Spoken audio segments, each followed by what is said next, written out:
Students, आज हम हमारे यूनिट 2 प्रेजेंस ऑफ माइंड का section 1 a clump of lilac पढ़ेंगे। इसमें हम क्या पढ़ेंगे वो हम देख लेते हैं। This story is about an army officer who draws a map. Green paint falls in one corner of the map by mistake. Can you guess how he hides it. इस स्टोरी में हम एक जो आर्मी ऑफिसर है उनके बारे में पढ़ेंगे जिन्होंने एक मैप ड्रॉ किया था और एक मैप के कॉर्नर में ग्रीन पेंट जो है वो गिर गया था। क्या आप गैस कर सकते हैं कि उन्होंने वो कैसे छुपाया था? बाय मिस्टेक उनसे वो पेंट गिरा था। तो वही हम इसमें पढ़ेंगे। As soon as his wife open the door, Nikolai Yevgrafovich Almasov, nicknamed Kolya, strode into the study without removing his overcoat or cap. His wife saw his gloomy face and understood that something unfortunate had happened. तो इसमें क्या बताया गया है कि जैसे ही उसकी पत्नी ने दरवाज़ा खोला, निकोलाई येवग्राफोविच अल्मसोव, उसका निकनेम कोल्या था, तुरंत लंबे कदमों से अंदर आता है, बिना अपना ओवरकोट और कैप उतारे स्टडी करता है। उसकी वाइफ उसका ग्लूमी यानी उदास चेहरा देखकर समझ जाती है कि कुछ दुर्भाग्य या गलत हुआ है। Almasov, the poor young officer, had just return from the staff college today. He had shown his professor the last and the most difficult piece of practical work, a local map. अल्मसोव बेचारा एक युवा अधिकारी है। वह कर्मचारी college से staff college से लौटा था। आज उन्होंने अपने प्रोफेसर को एक लोकल मतलब एक उनका जो अंतिम काम था, difficult piece of practical work, जो एक अंतिम और सबसे कठिन टुकड़ा जो था मैप का, एक लोकल मैप उन्होंने दिखाया था। Until now his examination had gone well, but only his wife knew the work he had to do. From the beginning, his entrance into the college had seemed almost impossible. For 2 years he had tried to get through the examination, and it was only at the third attempt that he had succeeded. अब तक उनकी परीक्षा अच्छी हो गई थी, लेकिन उनकी पत्नी ही जानती थी कि काम करना है। शुरू से ही कॉलेज में उनका प्रवेश असंभव लग रहा था, मतलब उनका एंट्रेंस जो था वो इम्पॉसिबल लग रहा था। 4 वर्षों से उन्होंने परीक्षा के माध्यम से उसको प्राप्त करने की कोशिश की थी और यह केवल थर्ड अटेम्प्ट, तीसरे प्रयास में ही उन्हें सफलता मिली थी। Without his wife he would never have found enough energy and would have given up. But Vera helped to keep his spirit high. He had learned to meet every failure with a clear, almost gay countenance. She had gone without any luxuries in order to surround him with the modest comfort which was necessary for a man who was doing brain work. He copied his paper, drew his plan, read for him, and was generally a great help. जो उसकी पत्नी के बिना उसे कभी भी पर्याप्त ऊर्जा एनर्जी नहीं मिलती और वह हार मान लेते। लेकिन वेरा जो है उनकी वाइफ का नाम है, उसकी भावनाओं को बनाए रखने में मदद करती थी। उन्होंने स्पष्ट रूप से लगभग हर विफलता को पूरा करना सीख लिया था। वह बिना किसी विलासिता मतलब लग्जरीज के जीने लग गई थी और उसके आसपास ही रहती थी। ऐसा वो इसलिए करती थी कि जो भी दिमाग से ब्रेन वर्क करता था, मस्तिष्क का काम करने वाला व्यक्ति रहता है, उसके लिए वो सब कुछ आवश्यक था। उसने उसके पेपर्स को कॉपी किया, उसके प्लान्स को ड्रॉ किया और उसको रीड भी किया, जिससे उन्हें बहुत मदद मिली। Kolya, was your work unsatisfactory? He shrugged his shoulders and made no reply. फिर वो बोलती है कि कोल्या, तुम्हारा काम संतोषजनक नहीं है, ऐसा वेरा ने कहा। तो जो अल्मसोव है, वो जो ऑफिसर है, वो उसने अपना कंधा हिलाया और कोई जवाब नहीं दिया। Kolya, have they rejected your map? Please tell me, who we can talk things over. तब वो बोलती है, कोल्या, क्या उन्होंने तुम्हारे मैप को रिजेक्ट कर दिया, अस्वीकार कर दिया है? कृपया मुझे बताइए कि क्या बातें हो सकती हैं। Almasov turned to his wife and began in a heated, irritated manner that people use when they feel the injustice has been done to them. अलमसाव अपनी पत्नी की ओर मुड़ा और गर्म चिड़चिड़े तरीके से बोलता है, जैसा कि इसका उपयोग उस समय किया जाता है जब उन्हें लगता है कि उनके साथ अन्याय किया गया हो, इनजस्टिस किया गया हो। Well, if you wish to know, they rejected it. Angrily, he kicked the case containing the plans. All this rubbish may be thrown into the fire now. This is the end of college for me. In a month, I shall be back in a regiment and in disgrace too. All because of that cursed spot. ठीक है, तुम जानना चाहती हो तो सुनो, वो ऐसा बोलता है। उन्होंने रिजेक्ट कर दिया। गुस्से में उन्होंने ज़ोर से उस केस को लात मारी जिसमें सारे प्लान्स रखे हुए थे। उन्होंने कहा कि इस कूड़े को आग में फेंक देना चाहिए। यह मेरे लिए कॉलेज का अंत है। 1 महीने में मैं रेजिमेंट में जाऊंगा, वो भी बिल्कुल अपमान के साथ, ऐसा वो बोलते हैं। यह सब इस शापित धब्बे के कारण हुआ है, दाग के कारण हुआ है। स्पॉट का मतलब यहाँ पर क्या है? एक दाग या एक धब्बा, जिसको हम कह सकते हैं। What spot, Kolya? I don't understand. Vera sat down on the arm of his chair. What spot? She repeated softly. जो वेरा उसकी वाइफ है, वो बोलती है, कौन सा धब्बा? कोल्या, मुझे समझ नहीं आया। और वेरा जो है उसकी आराम कुर्सी के हत्थे पर बैठ जाती है और बैठती हुई बिल्कुल सॉफ्ट, एकदम कोमलता से दोहराती है, कौन सा धब्बा? ऐसा वो बोलती है। Oh, an ordinary spot of green, you know. I worked until 3 o'clock last night to get the map finished. The plan is well drawn and colored. They all say that. Well, as I was sitting last night completely exhausted, my hand trembled and I made a spot on it. Such a thick spot. I tried to rub it off and made it worse. I sat thinking and wondering what to do. And then I thought I would draw a clump of bushes over the spot. It looked very fine when it was done. The spot was quite covered. I took it to the professor today. ओह, हरे रंग का एक साधारण सा धब्बा, मतलब कि दाग। तुम जानती हो कि मैप खत्म करने के लिए मैंने कल रात 3 बजे तक कैसे काम किया? योजना, मतलब कि प्लान अच्छे तरह से तैयार हो गया था और कलर भी हो गया था, वो सभी बात कहते हैं। जब मैं कल रात बैठा था तो मेरा हाथ पूरी तरह से थरथरा गया और मैंने उस पर एक धब्बा लगा दिया। मतलब जब उन्होंने पूरा मैप कंप्लीट कर लिया था तो वो बैठे थे, तो उनके हाथ में थोड़ी सी कंपन हुई, थोड़ा सा उनका हाथ कपकपा गया और गलती से उनसे उस मैप के कॉर्नर पे एक धब्बा लग गया, ग्रीन कलर का, इतना मोटा धब्बा। मैंने उसे रगड़ने की कोशिश की और उसे ख़राब बना दिया। तो बोलते हैं कि उन्होंने उसको साफ़ करने की कोशिश की, लेकिन वो और ज़्यादा ख़राब हो गया।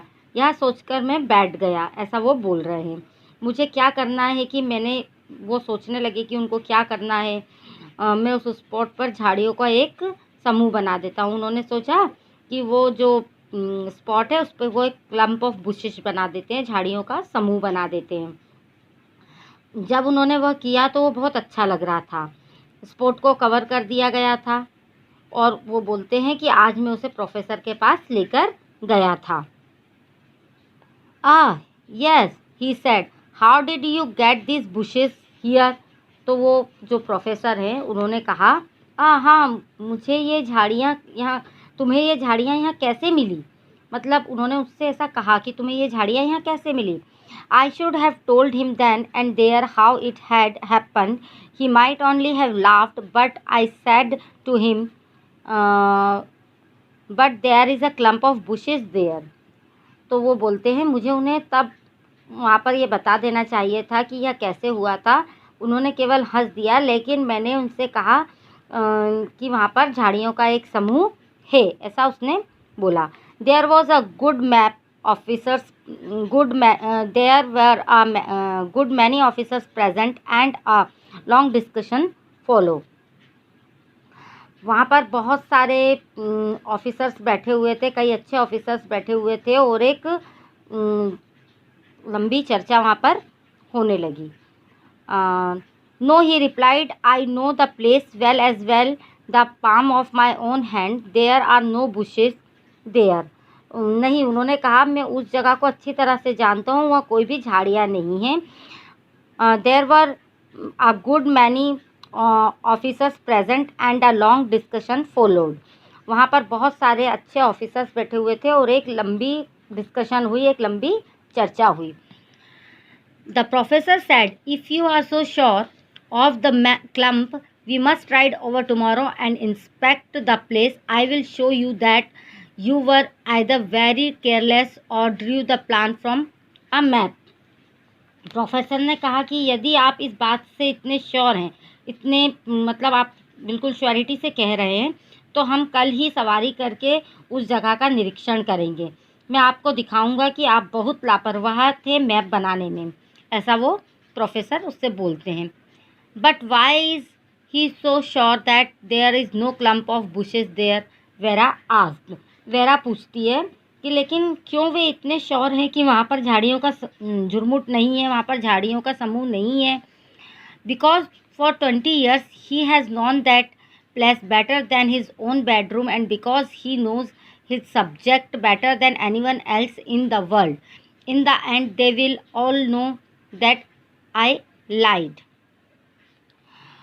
फिर वो बोलते हैं क्योंकि 20 साल से वे जानते हैं कि उनके बेडरूम से वो बेहतर है और क्योंकि वह अपने विषय को दुनिया में किसी और से बेहतर जानते हैं, वो जानते हैं कि मैं झूठ बोल रहा हूँ. Husband and wife silently thinking. दोनों हस्बैंड वाइफ चुपचाप बैठकर सोचते हैं. Suddenly Vera exclaimed, Kolya, I have an idea, we must go this minute, get ready quickly. अचानक वेरा कहती है, कोल्या मेरे पास एक आइडिया है, हमें इस समय जाना चाहिए, जल्दी तैयार हो जाओ. Kolya frowned, don't do anything foolish please.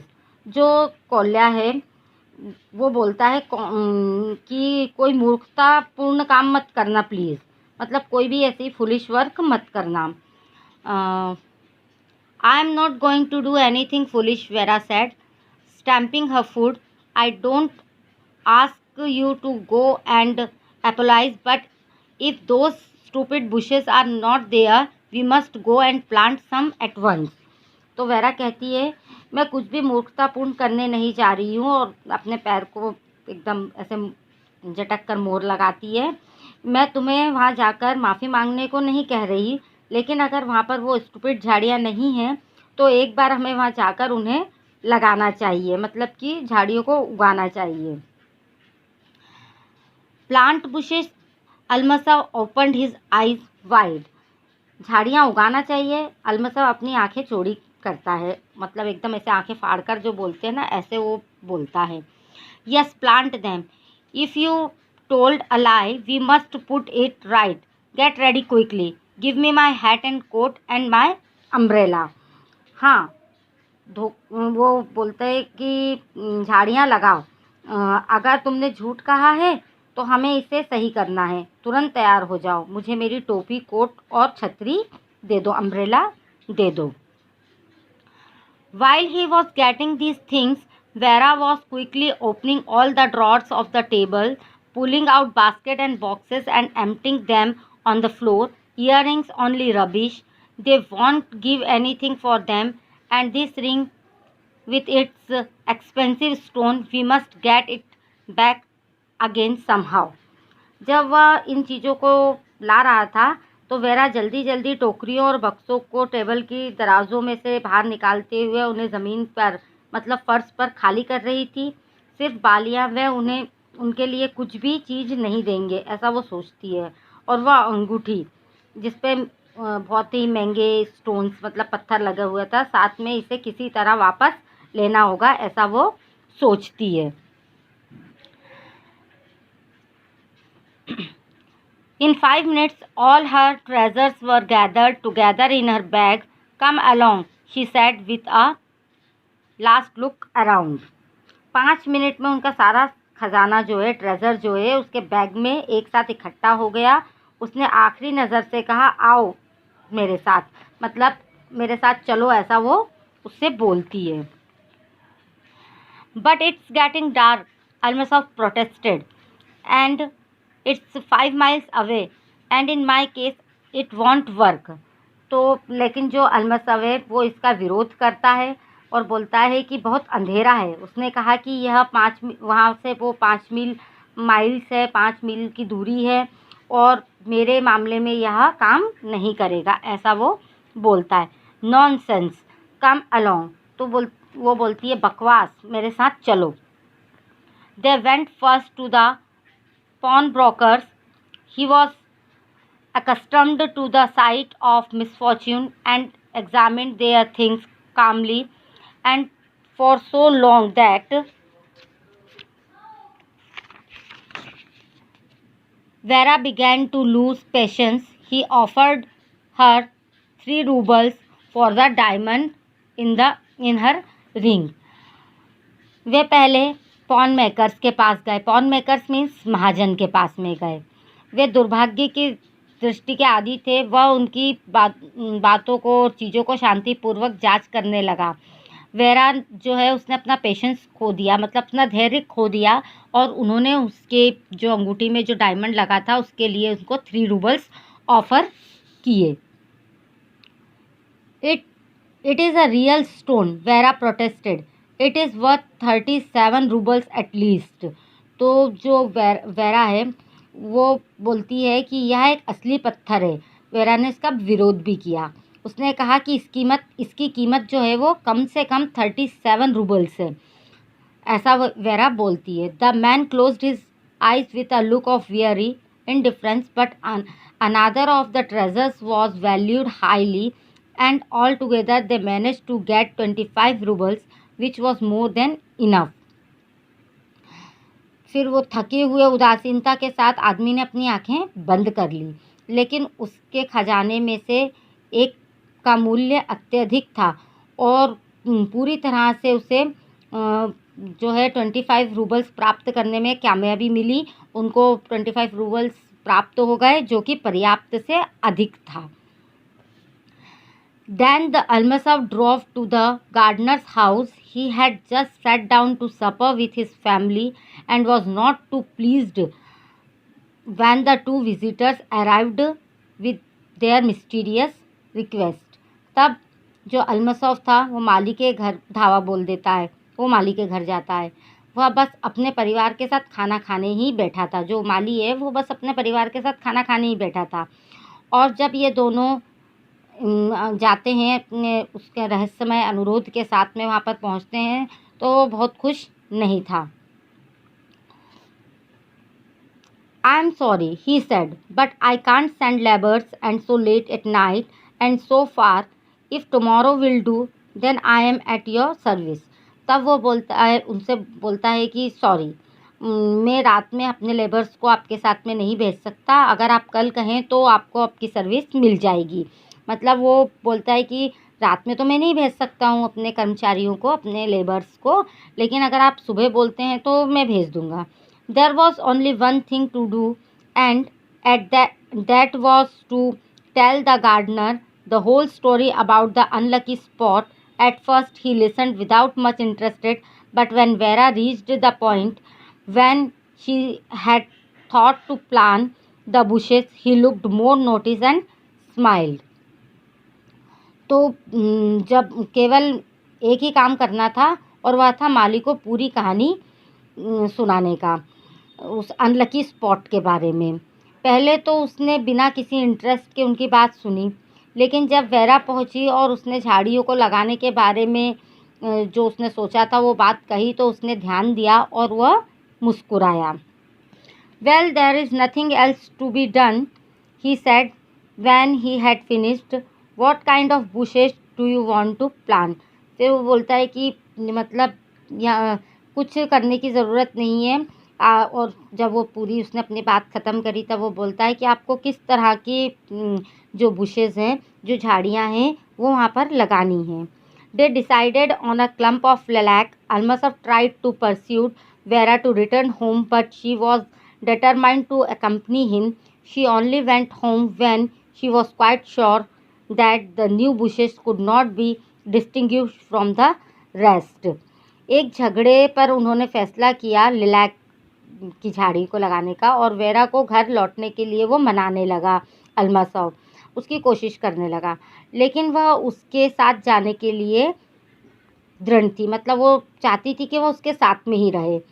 वह तभी घर गई जब उसे पूरा यकीन हो गया था कि नई झाड़ियों को बाकी लोगों से अलग नहीं किया जा सकता। मतलब वो किसी और झाड़ियों से अलग नहीं है, ऐसा सोचने के बाद ही वो वहाँ से गई। On the following day, Vera could not sit at home and went out to meet her husband. When he was still some way off, she noticed his vigorous walk and knew that the story of the bush had ended happily. In fact, although Almasa was covered with dust and overcome with fatigue, his face shone with victory. लेकिन उस दिन जो vera है वो घर में नहीं बैठी, वो बाहर निकली अपने हस्बैंड से मिलने के लिए, मतलब अल्मासॉव से मिलने के लिए। और जब वो उसने रास्ते में देखा, उसने देखा कि वो मतलब बड़े बड़े कदमों से चलकर आ रहा है, और उसको समझ में आ गया कि जो झाड़ी की कहानी थी वो खुशी खुशी ख़त्म हो गई है। यद्यपि मतलब जैसे कि अल्मासॉव पूरी तरह से धूल मिट्टी से सना हुआ आ रहा था, उसके चेहरे पर थकान के साथ में जीत भी नज़र आ रही थी। It was fine, he called out in answer to his wife's anxious look. We got to the clump of bushes and the professor looked and even tore a leaf off and bit it. तब वो बोलता है, अपनी wife के चेहरे को देखता है एकदम कि वो कितने मतलब एक उत्सुकता से देख रही थी, तो वो उसको बोलता है कि सब कुछ अच्छे से हो गया। वो अपनी वाइफ को ऐसा आंसर देता है, और वो बोलता है कि जो झाड़ियों का समूह था उसने उसको प्रोफेसर को दिखाया। प्रोफेसर ने उसको बार बार देखा, और यहाँ तक कि उसकी एक पत्ती को तोड़कर भी उन्होंने देखा। What kind of plant is this, he asked. और उन्होंने मुझसे पूछा ये कौन सा पौधा है। I don't know, your excellency, I said. Then he turned to me and extended his hand. मैंने उनसे कहा कि मुझे नहीं पता ये कौन सा पौधा है। उसके बाद वो मेरी तरफ एकदम से मुड़े, बिल्कुल उन्होंने मुझे ऐसे हाथ लगाकर बोला, I am sorry unsign, I must be getting old to have forgotten this bushes. और वो बोलते हैं कि आई एम सॉरी, मुझे मतलब बूढ़े होने के कारण मैं भूल गया था कि यहाँ पर कोई बुशेस भी हैं। He is a nice old man and very clever. वो बहुत ही अच्छे बूढ़े व्यक्ति हैं, लेकिन बहुत चालाक भी हैं। It seems a shame to have deceived him. He is one of our best professors. His knowledge is simply wonderful and he is marvellous with maps and plans. फिर वो बोलता है कि जो डिसीव है उसका मतलब होता है धोखा, कि हमें उनको धोखा नहीं देना चाहिए। वो बहुत अच्छे प्रोफेसर हैं, उनकी जो नॉलेज है वो बहुत ही वंडरफुल और अनोखी है, मार्विलस है मैप्स और प्लान्स के बारे में। But it was not enough for Vera to hear the story once she made her husband tell it again and again, making sure he left out none of the details. पर इतना ही काफ़ी नहीं था vera के लिए, वो बार बार उस story को सुनना चाह रही थी। वो नहीं चाहती थी कि कोई सी भी डिटेल उससे छूट जाए। Almasov had never dined with such appetite as soon as on that day after dinner when Vera went into her husband's study with a glass of tea. Husband and wife burst out laughing at the same time and looked at each other. अल्मसव ने उस दिन अच्छे से मतलब खाना नहीं खाया, और डिनर के बाद वेरा उनके स्टडी रूम में गई अपने हस्बैंड के एक चाय का ग्लास लेकर। तो वो दोनों एकदम खुलकर एक दूसरे को देखकर हंसने लगे। Why are you laughing, Vera asked. Vera पूछती तुम क्यों हंस रहे हो। तो जो अलमसब है वो बोलता है एंड वाई यू आर, और वो जो अलमसब है वो बोलता है कि तुम क्यों हंस रही हो। Tell me first and I will tell you afterwards, तो वो बोलते हैं कि पहले तुम बताओ फिर मैं तुम्हें बताऊंगा। Oh it was only nonsense, I was thinking about the lilac bush and you, तो वो बोलती है कि ये एक बकवास है जो मैं सोच रही हूँ लिलैक बुश के बारे में, झाड़ी के बारे में और तुम्हारे बारे में। I too was thinking of the little bush, lilac will always be my favourite flower now. फिर वो बोलते हैं कि मतलब मैं खुद भी इसी बारे में, उस झाड़ी के बारे में सोच रहा हूँ, लेकिन आज से लिलैक जो है वो मेरा फेवरेट फ्लावर बन गया है। ये हमारी स्टोरी थी स्टूडेंट्स। आई थिंक आपको अच्छे से समझ में आ गई होगी। Thank you.